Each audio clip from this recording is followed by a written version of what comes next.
Welcome back, everybody. It is that time of the week. It is time for another episode of the Omega Metroid podcast. Thank you all for joining us. I am Dak, and this week, because as you've noticed, Andy hasn't started talking, it is just myself and my good pal here, Doom, to join me for our 99th episode of the show, which is absolutely crazy to even say out loud. Doom, how you doing today? Pretty good. Had a long day of work yesterday. Worked a few baseball games. But we made a lot of money. We're home now, and I'm about to go to the beach literally right after we finish recording. So today is a good day if you ask me. Yeah, you got a sick schedule lined up there, my guy. I wish I was going to the beach after this, but I am getting together with my friends to plan more of our Iceland trip, which I will be taking in just over a week. And that'll be really exciting because I have not left the country in quite some time. I've not traveled very much in the past few years, and I've never been to Iceland. So I'm really looking forward to seeing those northern lights. Very looking forward to, it's getting to see all the sights. I'm really excited, and yeah. So I don't have as good of a Sunday lined up as you do, but I am excited to get into that. Yeah, you do have a way more interesting vacation lined up than I do. I have yet to venture outside of the country yet, so I'm quite jealous. Never once. Not even before COVID. I haven't even done Canada, which Canada doesn't even count. Like, let's be real. Like no offense, Andy. I think you'd agree with that too if you were here, but all right, well, we'll see what he says after this episode. I have been to Canada. I've been to, the Bahamas and Punta Cana and whatnot, but this is my first time, I guess, technically going to Europe, because I think Iceland is technically part of Europe. Feel free to correct me if I'm wrong, but we'll be going outside of, as far as I know, the general North American area. So, yeah, very excited. You're crossing the ocean, basically. Yes, exactly. I'm finally crossing the big pond and looking forward to it. And I'm also looking forward to jumping into today's topic, which after a couple of weeks of doing the question and answer episodes, the Q&As are always a good time. And we thank everyone for sending their questions. I'm sure we'll do another one of those soon, but not too soon because we have a big episode 100 event coming up very soon. We have a bunch of other stuff to talk about. And we have today's topic to talk about, which is the SkyTown area in Metroid Prime 3 Corruption, as we're doing a Mapping Metroid episode here today. So we're jumping into one of the most notable areas in the entire Prime series, not just Prime 3. So just I guess general thoughts. Like, what are your thoughts on SkyTown overall? Like, you're excited to jump into this one, kind of meh on it, because this is one of my favorite areas in all of Prime. What do you think? Oh, absolutely. I'm super excited. I mean, you mentioned that this is one of the most notable areas in the Prime trilogy. I would go further than that. I think this is just one of the most notable areas in general. Like, when you hear, Metroid fans talking about their favorite areas, like, this is one of the most common areas that I always see popping up in, like, discussions and stuff like that. And I think for good reason, as we'll get into in our discussion later. Absolutely. Yeah, we're going to get into it right now. So, if this is your first Mapping Metroid podcast episode, well, essentially, we kind of, we jump into the details of these areas. We go into all different rooms, the different things you can find, the lore, the enemies, the bosses, so on and so forth, to kind of give our thoughts and do a little bit of a deep dive into an area that is, of course, part of our favorite series here in Metroid. So, and specifically for me in the Metroid Prime series. So I was really happy to jump back into this. And we were talking just before we get into kind of the actual details of this. We were talking just before we started recording. I was really happy to jump back into Metroid Prime 3. This is, everyone knows that I love the Prime series.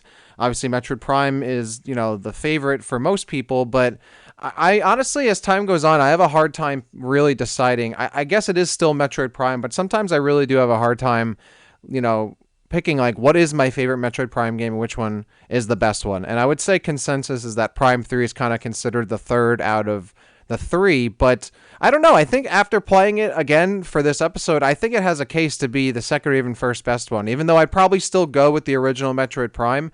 This game makes a really good case for itself. Yeah, I definitely fall in that latter category of people that think Prime 3 is the quote unquote weakest entry, but I'm heavily exaggerating those quotes because, like you said, I do think Prime 3 is a bit overhated, and I think it's still an absolute wonderful game. Like, for me, if Prime 1 and 2 are both A's or A pluses, I think Prime 3 is like an A minus or a B plus. Like, it's still an absolutely incredible experience. There's so much cool new things introduced in that game that advance the series that I would love to see return, stuff that I would love to see expanded upon, and even stuff that they improved upon that I thought were weaker parts of the first two Prime games. Yeah, absolutely. Honestly, I don't even think this game gets that much hate, but yeah, it's certainly in one of those areas where yeah, it's the weaker of the entries. I've always said like, the original Prime is like a 99, Prime 2 is like a 98, Prime 3 is like a 97. Like they're all right up there for me. They're some of the best games ever made. So, I was really happy to go back and check this out. And of course, I checked it out playing Prime Hack on PC or using Prime Hack, and still the best way to play a Metroid game, especially the Prime games. I mean, the games just feel like they were made for mouse and keyboard. I really, really, if anyone out there, if you're a huge Metroid Prime fan and you haven't gotten the chance to play on a mouse and keyboard, especially with Prime Hack, I implore you, I extremely encourage you to give it a chance. You can personally reach out to me and I will help you set it up. That's how much I am recommending this to you. It completely changes the game, literally and figuratively. It makes it like an eye-opening experience. So I was really happy to get my Prime Hack working again and checking it out that way. And not that I would encourage downloading ROMs because I would never do so on this podcast, but in the event that you are so curious, I might be able to direct you in some safe directions, shall we say. Yeah, I don't know anything about that and not going to claim to, but if you just so happen to stumble upon one and you're trying to go the distance, you know how to reach out to me. Feel free to hit us up on Discord. And with that said, let's jump into this because I can talk all day about how the game controls, but I want to talk specifically about SkyTown. And I think the first thing we got to jump into is the layout of SkyTown because as everyone knows, this is, I would say, the most, and probably most people would agree, this is the most unique of the layouts in the entire game, and one of the more unique layouts for an area in the entire Prime series, because if you recall, and you haven't played the game in a while, this is the only area in the game, and I think in the Prime series, that is completely open. There are very few rooms, or I guess relatively to other areas, closed off rooms. A lot of the major parts of the area are completely open, and from what I've looked up as well, this actually led to some issues with development because they weren't even sure if this could, run in 60 frames per second because of how open it was. Yeah, so one of the unique things about SkyTown is because in a typical Metroid area, you can't see, the room is closed off, or if there is an opening, it's maybe a skybox or something like that, but you generally can't see outside of the confines of the room. But that's not the case with SkyTown. You can see other parts of the areas that you'll visit to from miles away. It's not obviously it's not like Breath of the Wild because it's not open world and you're still confined to these small rooms and these corridors, but just the fact that you can see platforms that you'll be jumping onto and buildings that you'll be traversing and bridges that you'll be crossing and all that stuff. It's a unique take on Metroid, and I think for the most part, especially, I mean, it absolutely I think still holds up today, but especially playing it for the first time in 2007, it was something that felt next gen despite being limited to the confines of the Wii hardware. Absolutely, and I think this is kind of the direction that the Metroid Prime 4 will go down as well. I think we'll see more areas like SkyTown where you have, you're going to be able to see the different areas you're eventually going to get to. And I think that does really lend to the Metroid formula, right? Because a lot of the classic Metroid formula is, I got to get to this place. I can't get to it just yet because I don't have the right tools. And now the game really is kind of encouraging you and incentivizing you to get those tools because you can literally see where, the different places you're going to be able to get to and you're just not able to just yet. So that's what I love about this. And another thing I love about this area is it's kind of, I guess, non-traditional in terms of how other Metroid Prime areas and Metroid areas in general, but certainly for Metroid Prime areas are set up in that it has a lot of different interconnected paths, a lot of different crossroads that you can go in between and take different routes to different areas. Like you have the Spire Dock and you have the Junction, which have 3 or 4 different exits and entrances on them to go to different areas of SkyTown. Yeah, you have these individual, for lack of a better word, hub sections of SkyTown that have all these different paths that will that will spread out to each other. Mm-hmm. But those individual like tree branches or roots will like go into like their own like unique type of like condensed area. It's such a Yes. unique approach to a Metroid area, and I'm not sure if I would enjoy it if every Metroid area was like that. But having it just as that one thing, I think, especially works for the design philosophy of what Retro is going for in this town, especially with the grapple points and all that. Like, mwah, absolute perfect new addition to the Metroid traversal, if you ask me. Yeah, that's one thing I do like about it. I mean, Eastern SkyTown is, and by the way, SkyTown has like the main SkyTown area, has the Eastern SkyTown area as well, which is a bit smaller. And the Eastern SkyTown area is probably a more traditional Metroid Prime area. But you're right, it does have like all these interconnected open areas, but then they all funnel kind of into their more traditional Metroid Prime paths that take you to an upgrade or a new piece of equipment or a boss, or so to speak, or some kind of enemy encounter. So I really love how it's set up, and yeah, you're alluding to that a little bit there. Of course, the biggest hook, for lack of a better word, no pun intended here, for SkyTown are the different zip lines and kinetic orb cannons, and you even have the Sky Tram, like all these different ways to traverse SkyTown. The zip lines are the most unique. They only appear in SkyTown from what I remember and from when I was just playing.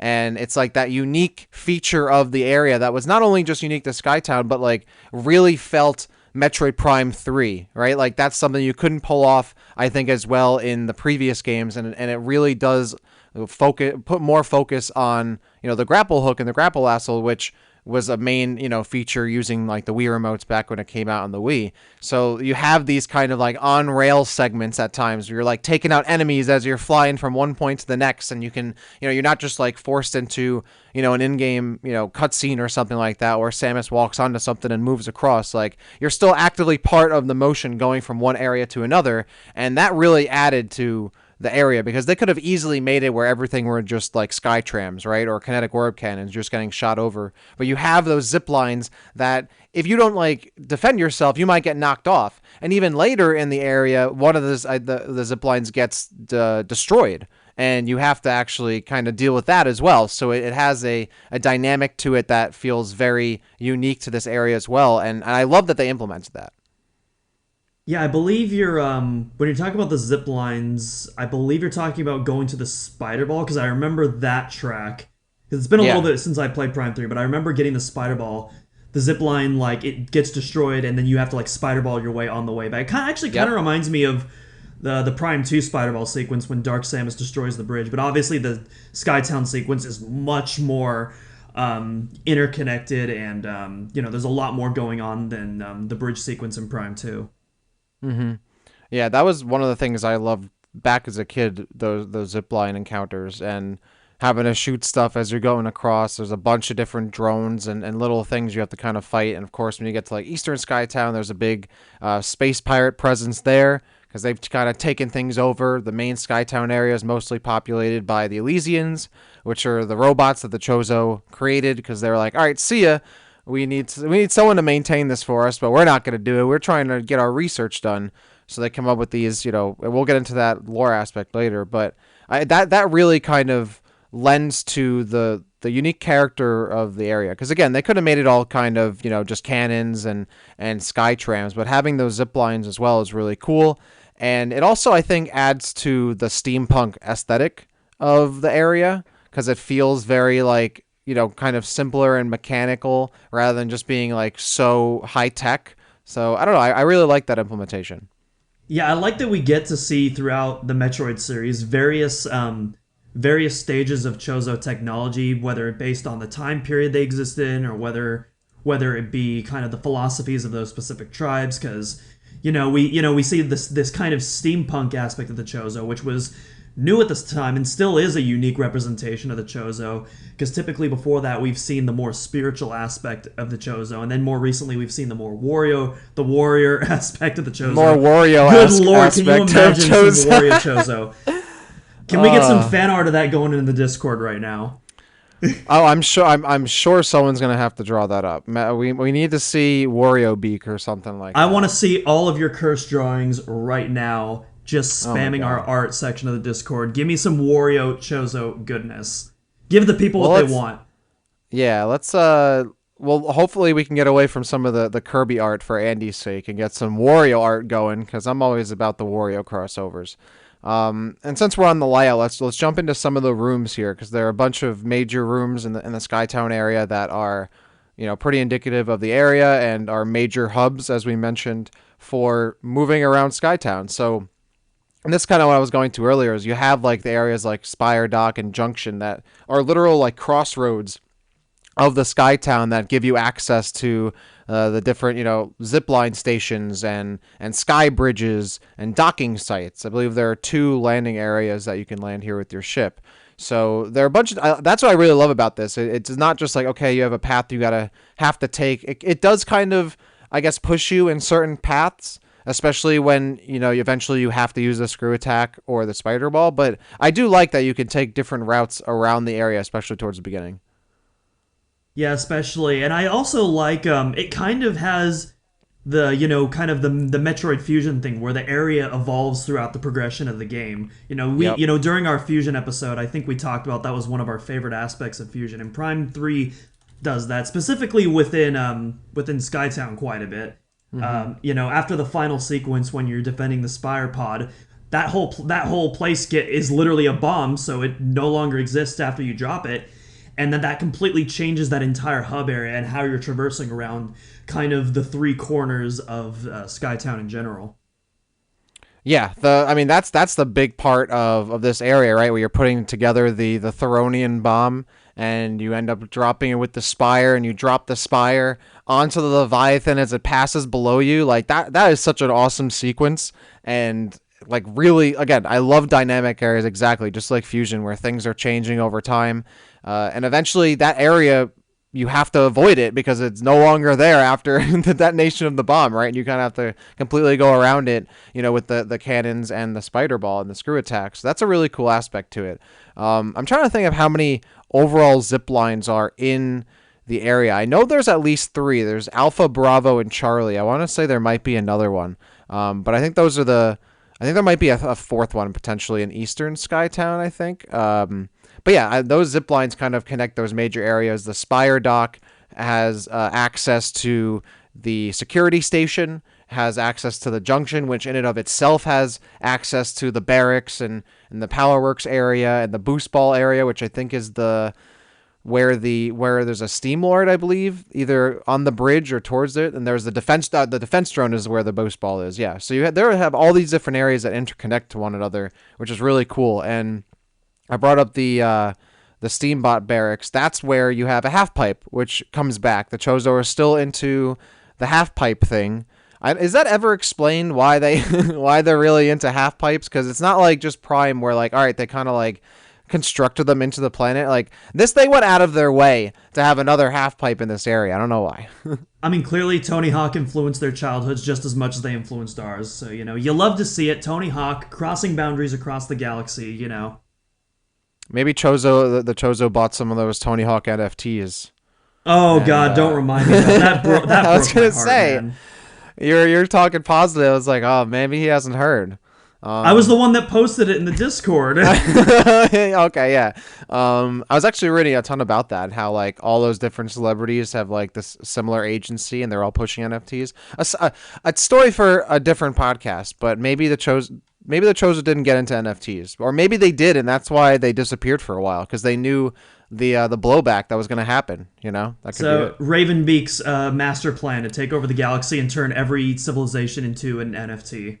Ravenbeak is 100% into NFTs, 150%, 100%. And speaking of Ravenbeak here, we're gonna go into the enemies later and the bosses, but tell me if I'm wrong. The Steam Lords in this area are very Ravenbeak-esque.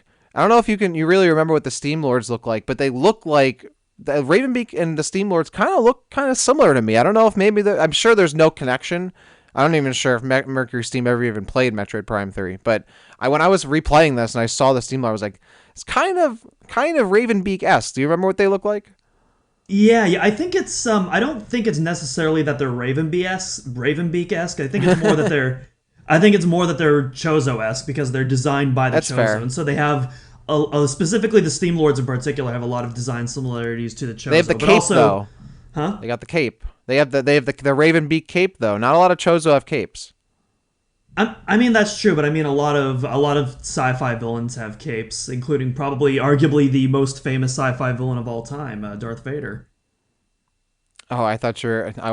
Yeah, that's true. Yeah, so they're very clearly Darth Vader-esque. Um, yeah. So there's a No Steambot capes. barracks. Yeah, no capes, no capes. Absolutely not. And I know none of my characters in any of my games have capes for that very reason. Shout out to the Incredibles. Um, Other important rooms here for sure. You have the Aurora Chamber, which houses the Aurora Unit 217.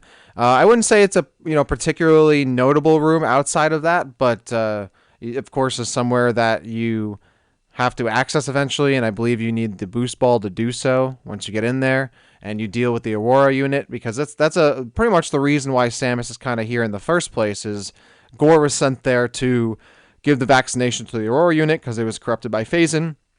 And Ghor gets corrupted in and of himself, so Samus has to go clean things up as usual. So otherwise, not a super notable room, but I do like how they incorporated this into the story as well, where Ghor shows up and destroys the circuitry that gives the Aurora unit a connection to the SkyTown network, and you have to go and take out Ghor to get his plasma beam in order to fix that connection so the AU can do its job.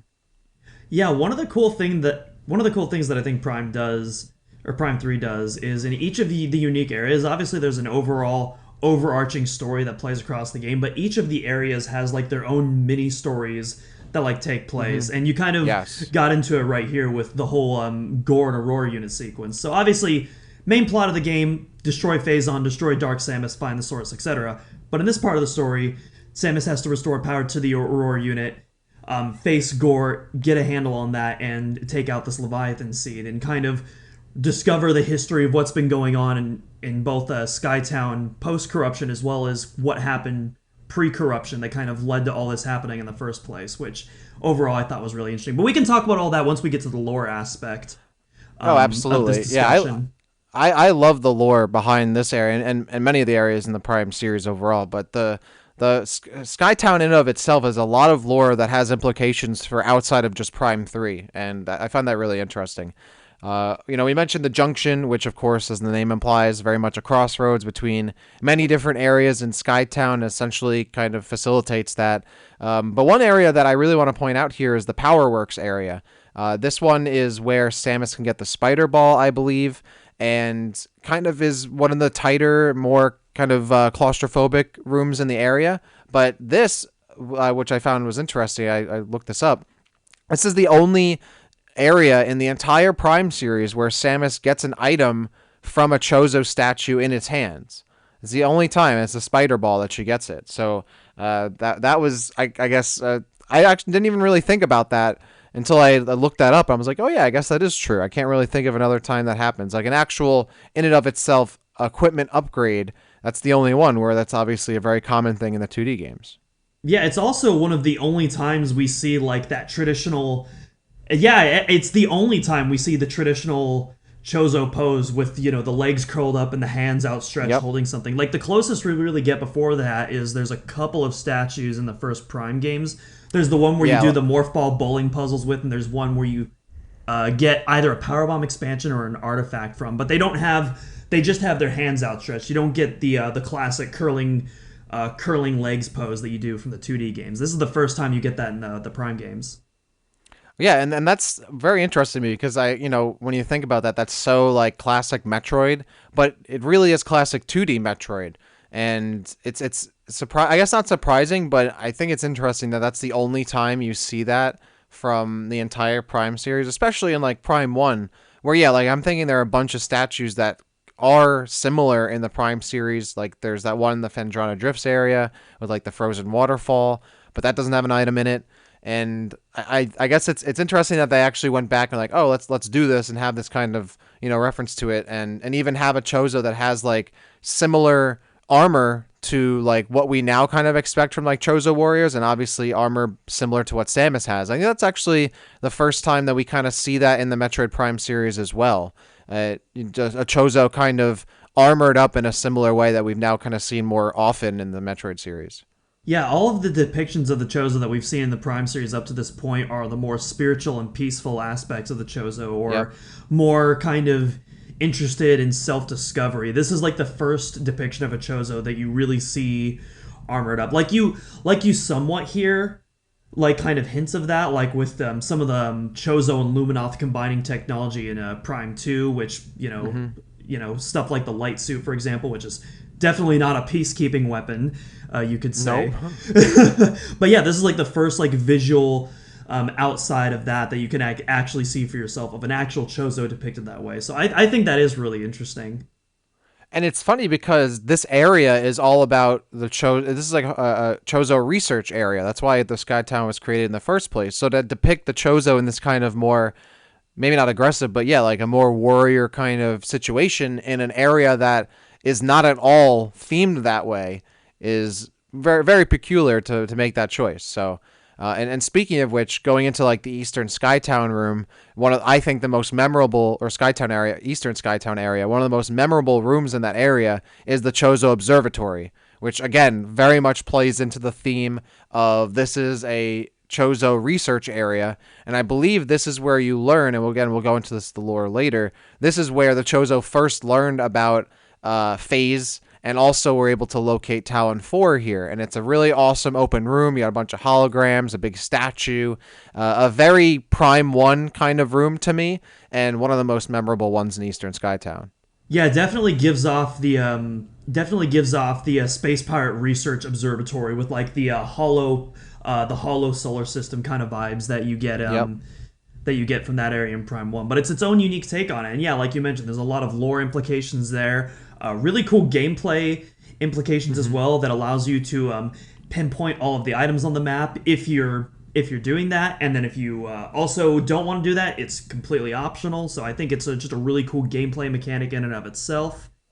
Yeah, That whole absolutely. that whole Eastern Skytown area, I feel like we could just do a whole thing on that alone, just because of it takes such a sharp U-turn from like the rest of Skytown, but like in a good way.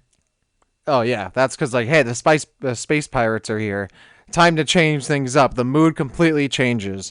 The other two rooms I would say are probably the most notable ones are the Botanica room, which is where you can find some more bioengineering from the Chozo.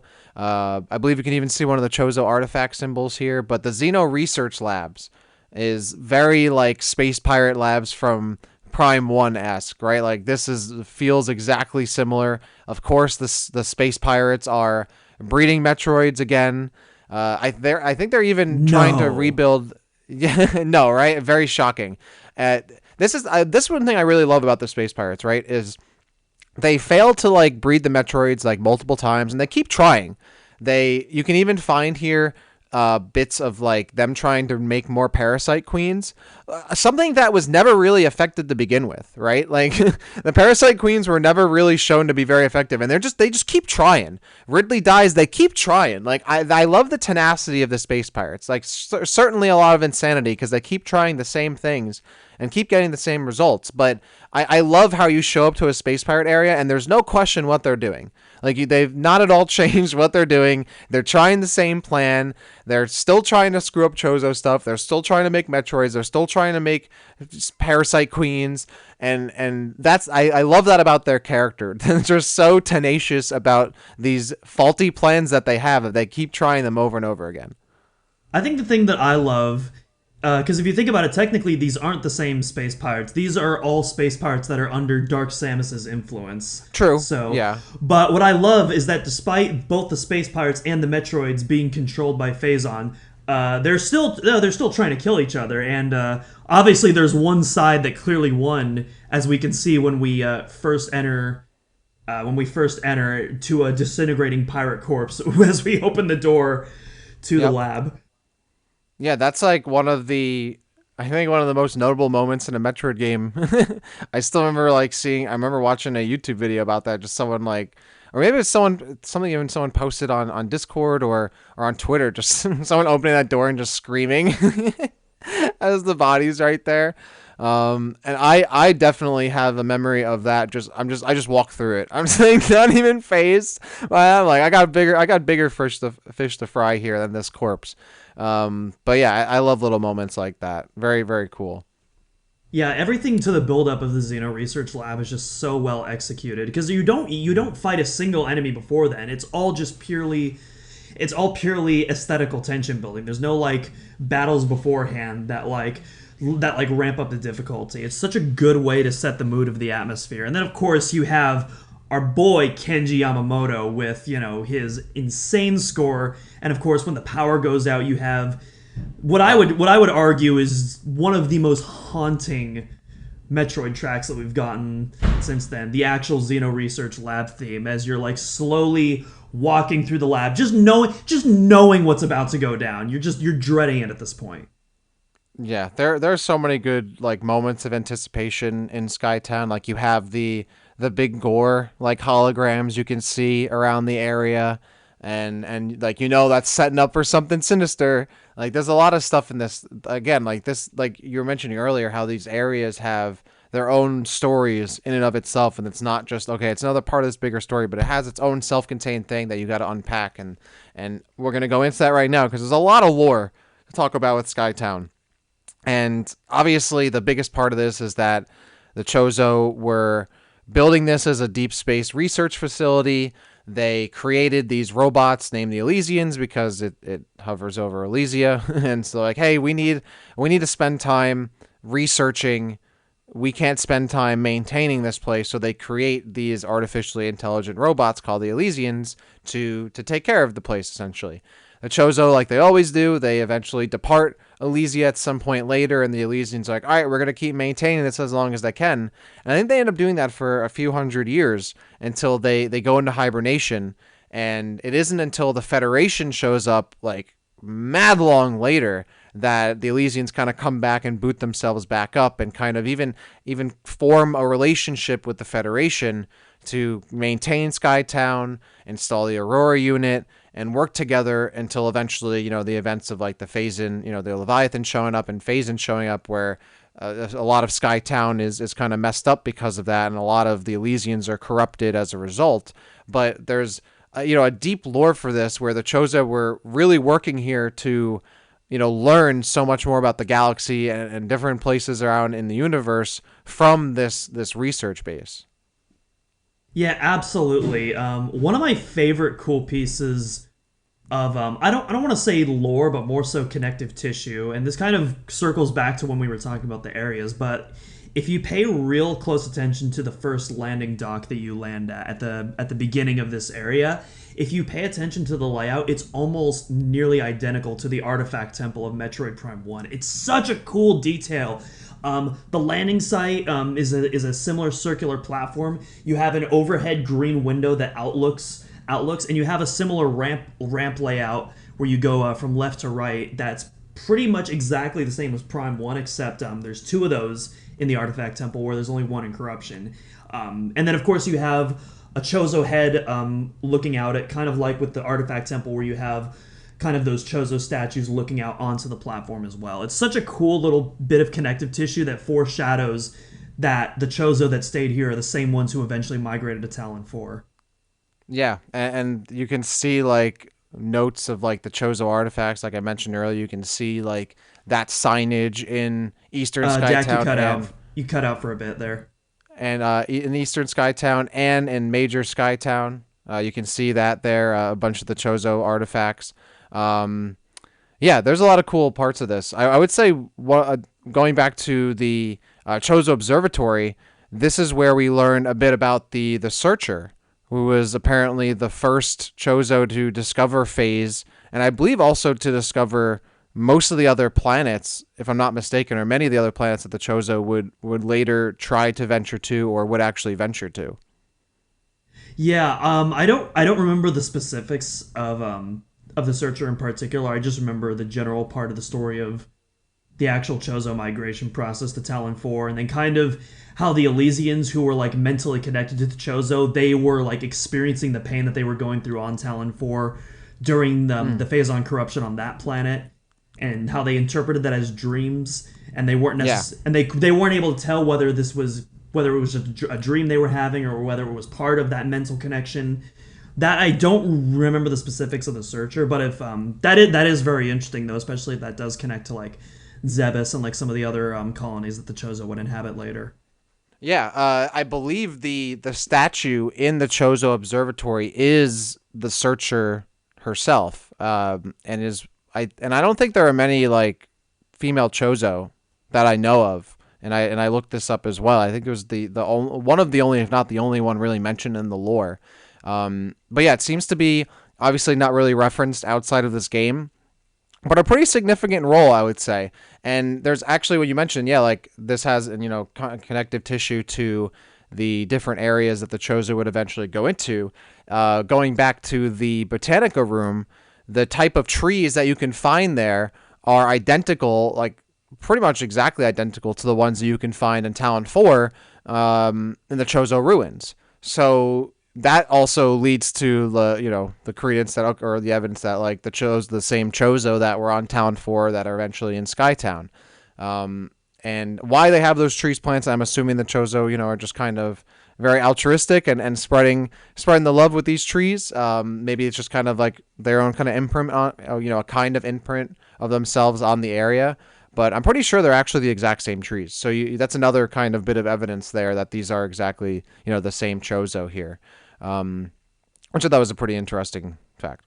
Yeah, I like that a lot of the design cues aren't like super in your face about it, like with a giant neon sign, like, hey, look over here. It's like this little subtle thing that if you just happen to focus on it and pay attention to it, you can kind of catch the similarities. I really like stuff like that.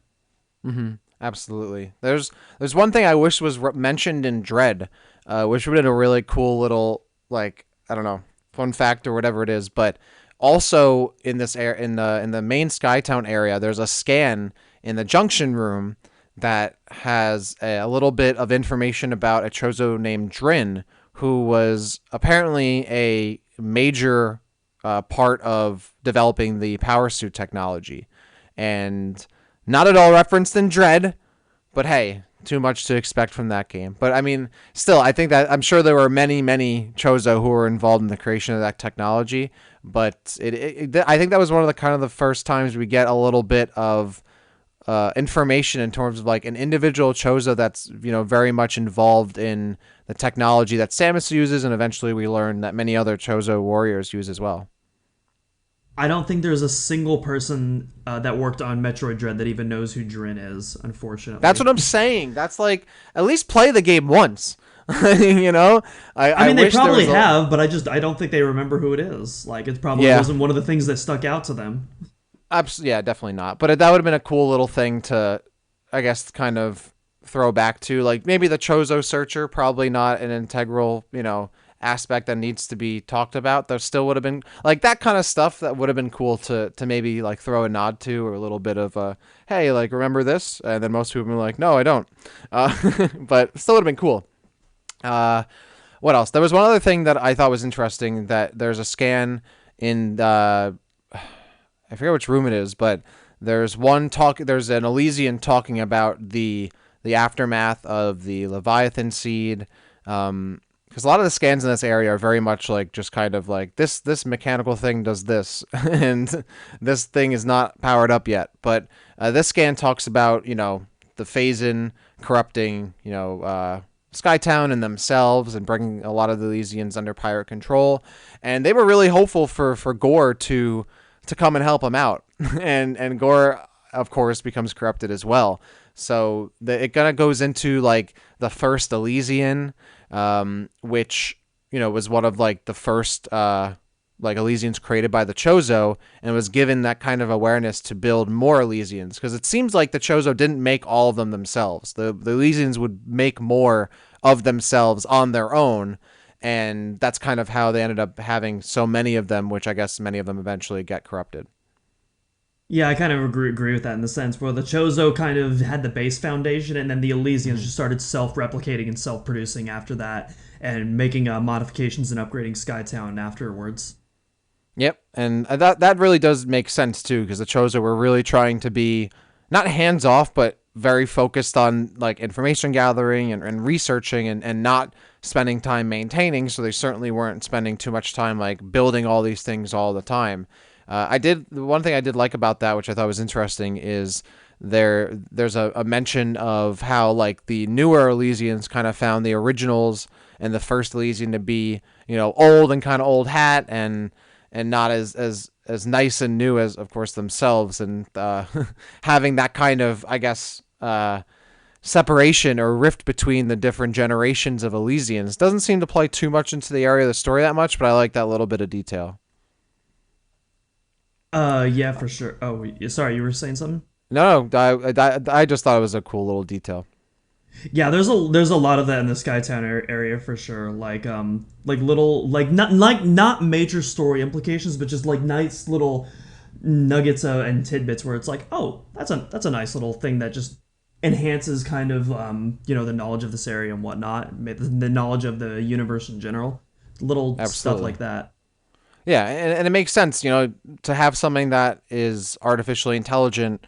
It's not just gonna, go. I guess it has it go beyond them just being like simple AI and having a lot more of a complex, construction behind their AI. Which again, that also is noted at when they with the dream thing you're talking about, right? Like that's not something like a simple AI kind of has, even that kind of connectivity to the Chozo. So It's a interesting really stuff. I was just gonna say it's a really cool dichotomy how you have like the simple builds of the machines, and so you would assume that like, oh, Yeah, obviously they must be just simple ones and zeros programming. But then when you actually read the lore, most of the lore in the game is written by them. Not that there's some of the lore that's written by the Chozo, but most of it is written by the Elysians themselves, and it's actually this really complex network and kind of again that dichotomy between the look of the machines and their actual thought process is very interesting, I think. yeah. I think they even mentioned like I am Elysian, like this is me writing this, right? And there's no kind of question about that too, which is a really nice little touch. Um, Moving on from the Elysians, though, they're of course not the only ones that populate this area. There's a bunch of different enemies that you have to take on, and a lot of them are, these steam lords and steam bots, and then space pirates. Um, I think the one that sticks out to me the most are the Jolly Roger drones, which are like this game's war wasps. And you actually encounter those outside of Skytown as well, but they, of course, also appear here and are annoying to deal with. I believe those are space pirate drones specifically. Yeah. They just happen to be in the area because obviously space pirates are trying to do stuff in Skytown, so Yep. bring the Yeah, Robo Boys with them. they're always trying to get something done. The Steam bots, interesting foes to deal with.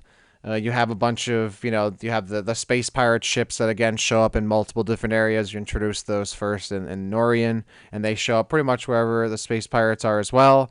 Pirate troopers. There's some other enemies that kind of linger around near the zip lines you have to deal with, but it's pretty much a mix of space pirate enemies, especially in the Eastern Skytown area, and then you have these steam-based enemies you have to deal with, and different robots that are, kind of defending and dealing with any kind of intrusion in the area, but also, of course, are corrupted, so are trying to take out Samus the best way they can.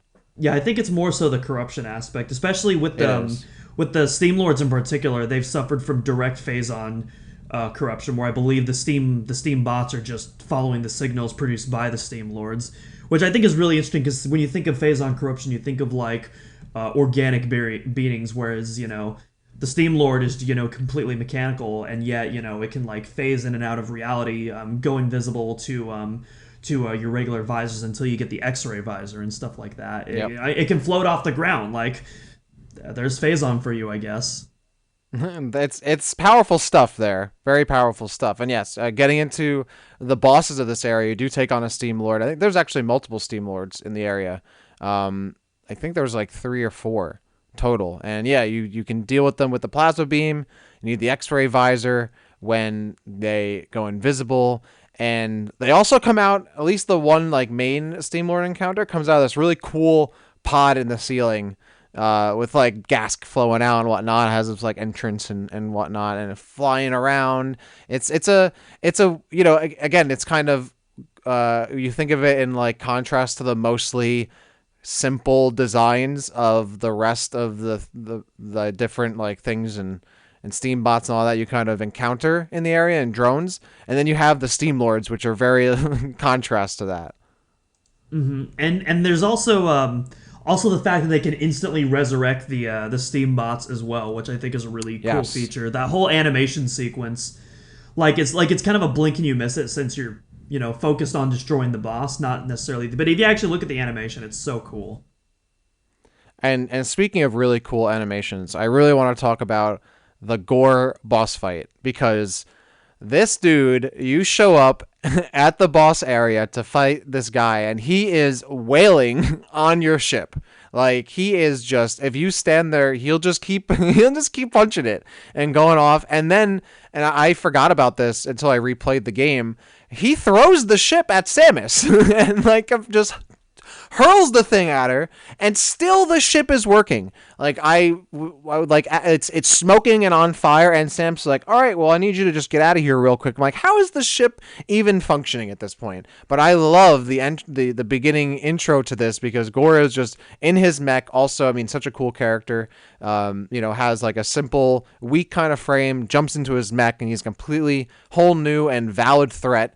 And you show up, and he is just wailing on this ship, and there's no floatiness to him either, right? Like, he jumps off the ship and just immediately hits the ground. Like, there's so much weight behind his character and in his mech, which I really love. That little touch that could have made it a little floaty, but he just drops to the ground like a brick, and he picks this ship up and chucks it at you. It's such one of the best beginnings to a fight, I think, in a Metroid game. And of course, the start of a lovely meme in the Metroid community, just in time. Yep. Yep. He turns around and says, just in time. And the fight begins, and you go right into it. What are your thoughts on this fight overall? I would say that there's 3 phases, I believe. 1 or 2. I know there's like 2 distinct phases, and the third one is kind of mixing everything together a little bit, I think. What are your thoughts on this fight? I think it's a really interesting boss fight. It actually reminds me a lot of fighting the quads in Metroid Prime 2, where you have to boost ball, you have to expose the weak point on the bottom of their legs, and then boost ball through them to expose. You kind of do that with Ghor a little bit, especially in that first phase a lot. But yeah, it takes a lot of it's a very diverse boss fight. You're not just wailing on a single weak point and dodging attacks. There's multiple activities, for lack of a better word, that you're doing. You can scan him, get some really interesting lore. Obviously, you talked about that beginning cutscene, which, memes aside, is just such a cool little piece of animation. Gore's just flexing on you, just throwing everything around, just literally throwing his weight around, quite literally. And yeah, it's just a really memorable moment. I don't know if this is an unpopular opinion or not. I actually think his boss music is kind of weak, if I'm being honest. I agree. Yeah, out of like Rundus and Gandreda, I think have awesome boss things. No question. But yeah, I think Gore's, it's not terrible, but it's definitely it's definitely a bit more in that Metroid Dread kind of forgettable territory, if I'm being honest. But I mean, otherwise, I think it's a great fight, and an absolutely sad ending too. Absolutely gut wrenching, of course. Like all the Hunter endings when you see Samus curl her fist in anger. A lot of good body language from Samus in that fight in general. 100%. Though I will say, it's funny the difference between Samus the character herself and Samus as the player character, because you see this a lot in cutscenes where Samus is like attacking something, whatever, and she's like shooting her arm cannon, but like only fires a couple shots. But then you actually play as her, and you're spamming shots and like ripping it. Like there's the end of the fight where Dark Samus like comes out or whatever, and Samus is like shooting the cloud of Dark Samus, and she shoots maybe 5-6 shots like every couple seconds. If that was the player, you'd be mashing that, or hyper beam whenever you can. And I always think that's funny, because she's so like nonchalant sometimes in the Prime games with the amount of unlimited ammo she's willing to use. Yeah, it's literally like us, the player. It's literally that meme of like the sweaty speedrunner who's just like furiously mashing on everything and just blowing out the speakers. Yep, 100%. Yeah, I always thought that stuck out to me and still does. But other than that, yeah, I thought this is a pretty solid boss fight. Obviously not like the best one in the Prime series by far, but it certainly integrates other fights. Like you said, the quads, It definitely feels a lot like the Metroid Prime Meta Ridley fight, the ground phase after he's lost his wings, because he's like charging you. He has the laser attack. He has like the multi missiles. The ground pounds. Similar. He has the ground pound. Yep. He has a shockwave. So he has a very similar grounded Meta Ridley sections. And then yeah, he's like spinning around with his blades and whatnot. Eventually, he's spinning in place, shooting the lasers, and he's a shield you have to deal with. So I would definitely an amalgam of different boss fights, which you can definitely see as you get into Prime 3, how like different not assets, but like different ideas and fundamentals from the previous Prime games continue to show up, which makes sense because, they work well. But when you get to a fight like this, at times it feels like it doesn't necessarily have its own identity, but is very much so the identities of other boss fights that have already happened in the Prime series. And maybe that's one of its kind of weaker points, at least this boss fight, aside from the music. But I still think it's a pretty cool fight and does its job, and it's pretty fun. And once you kind of open it up and you're starting to rip the hyper beam into him, it still gets pretty fun, and he has some cool different attacks you have to dodge. Yeah. So oh, I totally lost my train of thought. Give me a sec. I was gonna say something and it just boost balled out of my mind. Well, if it comes back to you, the other boss that does show up in this area is the defense drone, which is how you get the boost ball, I believe. What a lovely transition there. Yeah. Yes. You have the boost ball there, and so you have to fight this before you fight Ghor. A pretty cool boss. I think the only notable thing for me from this boss is, I mean, you kind of you shoot its antennas, you grapple its head open, you hyper mode on its brain and whatnot. But the one thing that always stuck out to me is when it jumps on the ledges and shoots those balls that like don't just kind of float at you. They like bounce on the ground and roll around at you, which I don't think really happens in any other. I can't think of any other boss fight that has a similar mechanic. Like they have other things that will fly at you and curl towards you in the air, but these just like bounce on the ground and like big inflatables. I always thought that was funny. Okay, so I remembered what I was going to say for Ghor, and then we can go right back to the defense drone. So basically, I think the Meta Ridley comparisons are definitely super apt because, again, that boss fight takes place on the platform that is clearly inspired by Metroid Prime 1's Artifact Temple. So I definitely think you might be onto something with those Meta Ridley comparisons. And then, yeah, Ghor isn't going to be like in my top 10, probably not even my top 20 bosses of all time, but like I still think it's a solid enough boss battle. Like it's certainly like it's a good boss fight, but it's just Metroid is known for having incredible boss fights, and so when you compare that to like Ravenbeak and recently Metroid Dread or Quadraxis or even the AM2R Metroid Queen fight, which I think is an absolutely incredible fight personally, and even the Prime 2 Boost Guardian. A lot of people hate on Boost Guardian. I think it's a phenomenal fight personally, but yeah. Ghor, good boss fight. I think a solid 7 out of 10, I think, which is good. I mean, that's a passing grade if you ask me. But yeah, then I think that's totally fair. Yeah, but then going on to the defense drone, definitely more unique than the Ghor fight. Ironically, unlike the Ghor fight where the music doesn't stand out for me, I love the defense drone music in this. And technically it's just a new version of the of the Reptilicus themes that you face on Brio. It's just a different version of that, but I think it's a more complete version. You have these other mechanical percussion components added to it, and it just sounds so cool and action oriented. And honestly, I could just listen to that all day. Yeah, that's actually what I have in my notes: is defense drone theme better than Ghor theme. Yeah. Oh, dude, defense drone is an absolute banger. No, hands down, no questions asked.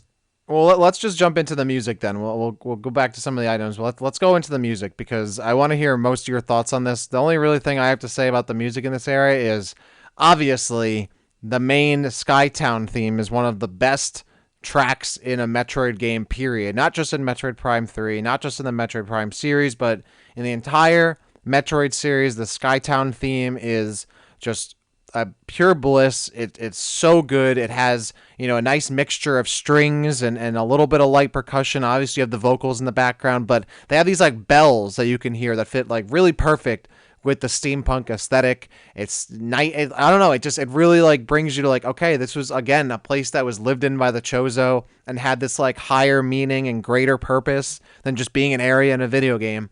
And I don't know it's a theme that it brings me back nostalgia wise in terms of playing the game, but wow, it's such a perfectly composed track. And I don't have too many thoughts for anything else in this area because I spent so much time like, indulging myself in this theme, both, when playing the game and then going back and listening to the OST again. This is just a quintessential Metroid Prime track. Yeah, absolutely. And a lot of, again, Kenji Yamamoto, the GOAT, absolutely incredible musician. Please come back to Metroid Prime 4, Kenji. We miss you. We really do. Yes. But, I've made my opinions on Metroid music before, and I think we disagree a little bit on this term, where I'm not necessarily a fan of more the orchestral directions of Metroid, with some very specific notable examples. And SkyTown is one of those examples where it's clearly this orchestral inspired track that I think absolutely works and still does a great job of staying true to Hirokazu Tanaka's original idea of blending the music and the environment together as a single breathing creature. I know I keep saying and spamming that anytime I talk about music, but really that philosophy is like such an important part of Metroid music. It's what makes it so unique for me personally. And SkyTown, despite being heavily orchestral, like you don't have a lot of those more organic and electronic sounds that permeates a lot of Kenji Yamamoto's other Prime scores. It still does the job well. You even have a little bit of guitar in those final measures, just barely at the tail end of that, and it all just fits right in together. One of the harp instrument that's used throughout is also the exact same synth patch that's used in the Artifact Temple from Prime 1. So again, more connective tissue connecting the Chozo between this and Talon 4.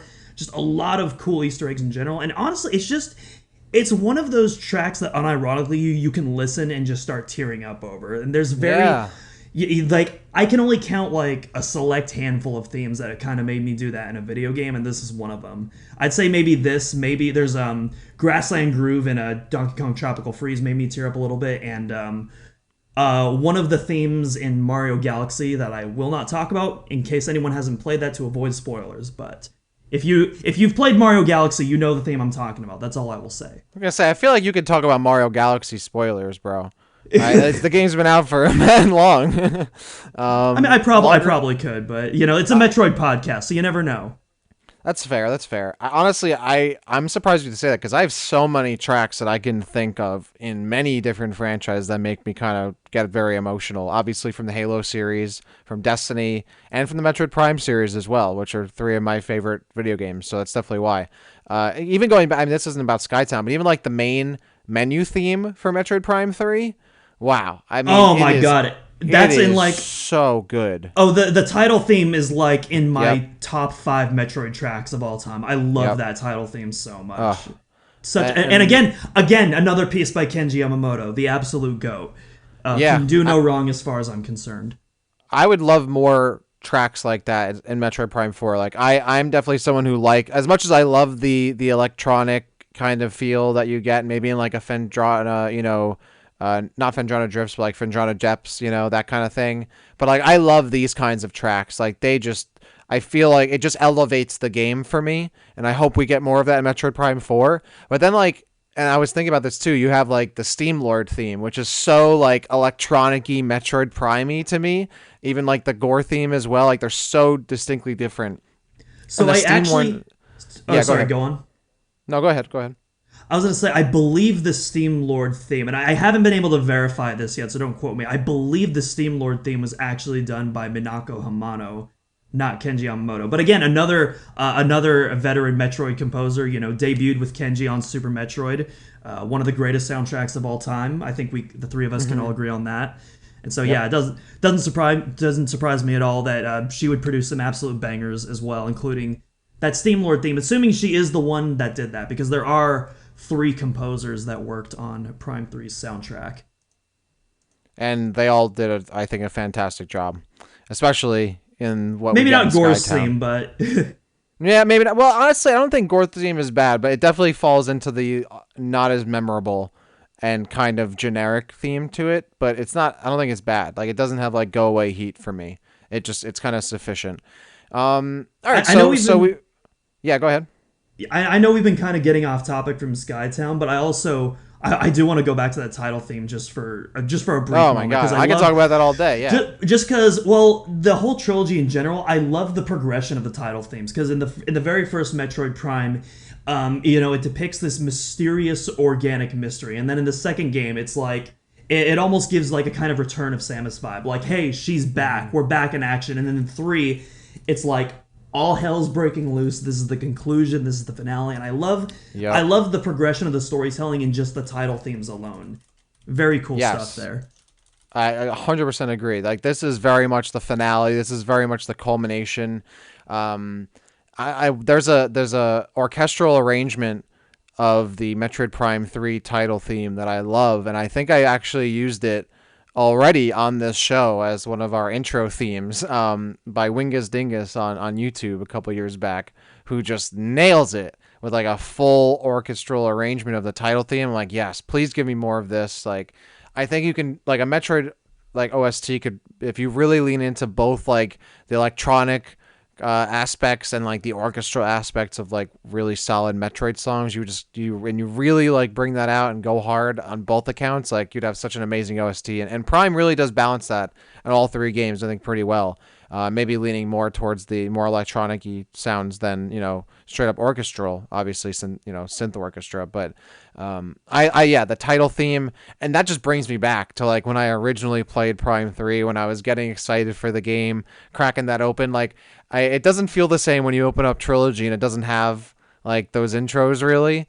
You just kind of have like the main Trilogy like theme, I guess, but which is also a really good theme. Which, but yeah, which is also really good. But I understand what you mean, though. Yeah, yeah. So I absolutely love that. Those title sequences, I feel like are like integral to the story those games are trying to tell. I definitely agree with you there. Yeah, I wish more of that was there. So we've covered most of the major stuff. I don't have too much to really talk about in terms of the items and expansions. I mean, you can get the boost ball, you get the plasma beam, and the spider ball here. I think there's not really much to be said about those that we haven't already said. The boost ball is used to free the Aurora unit and to defeat Ghor. The plasma beam is needed to fix the circuitry, and you get that by beating Ghor. You need the spider ball to get around SkyTown later parts of that area, and it is the only item you kind of get from the a Chozo statue in the whole Prime series. So I don't have too much to add. There's a couple expansions. There's an energy tank and missile expansion in the Steambot barracks. There's a ship missile expansion in the security station. And then there's 2 more missile expansions. I don't think I'm missing any others from the Power Arcs and the Botanica rooms, respectively. I don't really have many thoughts on any of that. Just very cool. You can get all of those things. I think it's interesting that there's both the boost ball and the spider ball pickups in a single area.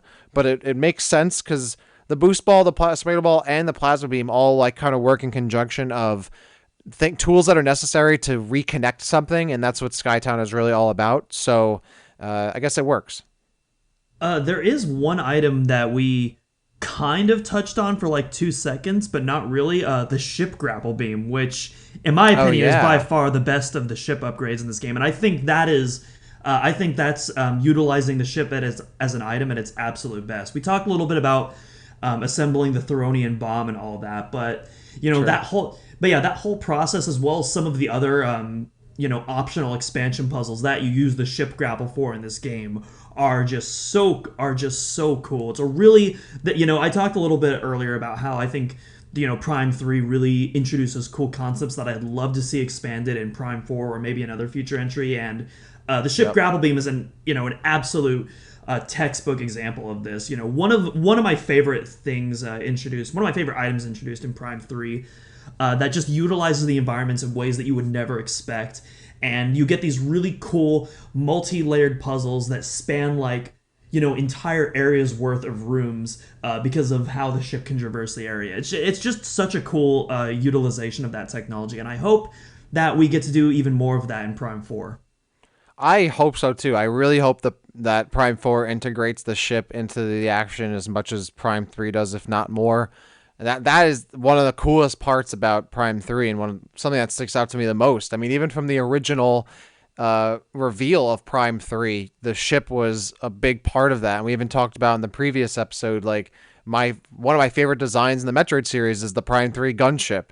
It's such a cool, yeah. So like I love the emphasis on that, and makes it such an extension of Samus's character as, you know, your player character as the avatar, and it really expands on what Samus can get done as an individual, instead of just being like, all right, this is a ship that I can send away or call to me, right? Like that's also a big part of it too, but they really expand on that a lot, and I would hope, and I think they will, continue to expand and evolve on that in Prime 4, because that it makes it just like, okay, it's not just something that takes you from point A to point B. It's an asset that you have to use and want to use throughout, you know, your time traversing a planet, and it adds a lot more depth for the gameplay. I would go as far as to say the ship feels like its own character in this game, like its own unique character. And I think going back to the Ghor cutscene, I think that works more in its favor, because when you see Ghor wailing on your ship, it's not just he's wailing on your ship, he's wailing on your baby. It's like, oh no, we can't have that going on, and you feel that inside you, despite the fact that it's, you know, an inanimate object. Yeah, absolutely. I have a huge respect to the ship when, after it takes the beating, gets thrown, it just goes back into position, it's on fire and smoking, it's like, all right, peace, and it flies off. I'm like, wow, this thing is built different. I absolutely love that. And honestly, that's like such a big part of Prime 3 to me as well. I mean, you start the game inside the ship. The first thing you do in the game is tinker with the buttons and put in like the command code and you know, hit push the drive forward and all that. Like, that's such an integral part of the game that makes it really stand out, not just as a Metroid title, but as like a Wii title back then as well. It didn't, I don't, you know, obviously you had like the grapple mechanics and stuff like that, but that was a really nice touch that it made it a little more, again, it had its own personality, it had a little character to it. I remember getting the little bobbleheads inside the ship and whatnot. So like, yeah, exactly, it does, you're right. I think it has the feeling of it being its own character for sure. Yeah, Prime 3 definitely suffers from like that early Wii era gimmick kind of like waggle stuff, and you could argue that maybe the ship is an extension of that, but personally I think it absolutely works for like the ship cockpit mini games and stuff like that. And all that, especially like, you know, entering the command codes, and even just some of the bonus stuff that like has nothing to do with that intro sequence that you can do. Stuff like just putting, you know, the shielding on top of your cockpit. Like, that's completely unnecessary. It's purely aesthetical. Or activating that little grid that will come up when you activate the missiles after you get the ship missile upgrade, and then you can see like in the sides of your cockpit like your wings changing to like reveal the stuff like that is just super cool. Like, yes, like that was an animation that Retro programmed into the game that is completely unnecessary and optional, and just the fact that it's there is so awesome. I almost would even wager it kind of is necessary, because it does immerse you into the game more, and it adds more flavor to the game, which, like, because at the end of the day, like, what really is necessary in a lot of cases, aside from the game like having its basic gameplay loop and like functioning as a game, everything else is, you know, subjective, right? And I think they go that kind of extra mile to give it a little more flavor, a little more of a personal touch, to really immerse you that you are Samus, and this is stuff that she would have to do in her ship or be able to do in her ship. Really adds to it and makes it, I guess, and in my opinion, kind of not necessary, but I don't know, maybe just more integral than just being like a little thing you could ignore. Because I would say most people didn't ignore stuff like that. They did take the opportunity at least once to check her out and check out those different things and play with the buttons and push this and push that and pull on that, which added to making this game feel different than its predecessors. Yeah, I say unnecessary just in the sense that it doesn't serve a gameplay function, because the only the only actual gameplay function you serve is like pressing the launch pad to take you to different places. All of the other ship stuff you do completely outside of it, and so that's what I mean when I say unnecessary. Right? Yeah, of course. Well, I would say we covered a pretty large portion of SkyTown here. I don't really have anything else to add. I can't really think of much else that we kind of missed here. Any closing thoughts on this area of Prime 3 corruption? Bowling the tin bots is very funny, and you get a credit for it. You do get a credit for that. There's thoughts on the credit system? Because when I played the game again, I actually didn't turn them off, and I know like Andy, for example, would totally turn them off. So are you a credit guy or no? I mean, I've already got all the credits in the game, so they don't even appear for me anymore anyway. So I don't know. Well, if you were I'm to play it indifferent. again, like freshly, you know. Oh, what was that? I didn't hear you. I would well like I guess let's say you were just replaying it again for the first time or something like that. You know, like what do you think they're too intrusive or make it Not too really. gamey or do yeah I kind of feel the I'm same. indifferent on them. Like if they're there, they're there. If they're not there, then they're not there. I don't really care about them one way or the other. Yeah, I mean I guess it kind of in a way is intrusive in a way and reminds you you're playing a video game, but it's something satisfying about it. I always think of like the credit you can get for saving the Federation Marine in the initial portion, the opening area where the space pirate boarding ship hits the Valhalla, and you have to like quickly shut the door to save the Actually, Dak, Marine. ich the Olympus. Actually, Or the Olympus, yeah, whatever. What did I say? The Valhalla. Yeah, okay, but you know what I'm talking about, though. where you have to like close the airlock and all that. Yes, yeah. That's a cool part. Oh my god, I made it so far into the episode, and I made that mistake. Well, anyway. So yeah, honestly, again, overall, I would say this is well, again really such an awesome area of the Prime series. Not even just in Prime 3, but in Prime overall. I mean, a lot of things we covered, how it has that like connective tissue to not even just other parts of the game, but like the original Prime, and how it has very obvious nods to the Chozo being the same Chozo, and the additional lore of the Chozo searching for different places to travel throughout the galaxy, throughout the universe, and this AI robot species almost they created to help maintain it that end up being a big reason why we have to deal with what we have to deal with when we get there. The story with Ghor and the AU and the vaccine, like all of that, just it really it's every part of it feels like it has such a awesome character in and of itself, a personality in and of itself. It's a dynamic area that changes over time, which to me makes it such an excellent area, as I would say the same for any area in Metroid that has similar qualities. Overall, I mean, one of the best tracks of in a soundtrack in a Metroid game, period.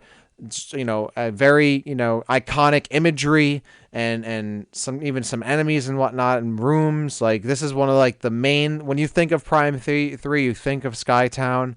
It's a really awesome place, and it's such a again an indicative I guess piece of evidence of like the quality that is the like Metroid Prime and the Metroid Prime series and Metroid Prime 3. Like this is such a standout area in so many different aspects, not just in terms of the gameplay with like the zip lines and using your screw attack and the spider ball, but the different enemies you take on, the music and the bosses and the lore behind it. It's just it's a full package area, and I'm glad we dove into it. I think you said something that pretty much summed up in general, and that's when you think of Prime 3, you think of SkyTown, and I think that's like the perfect summary of this area. SkyTown is arguably like the big highlight of Prime 3. That's not to say that there's not any other like awesome highlights that happen in other areas, but like when you look at the whole experience, SkyTown is definitely like the most memorable part of Prime 3, and I couldn't agree with you more on that.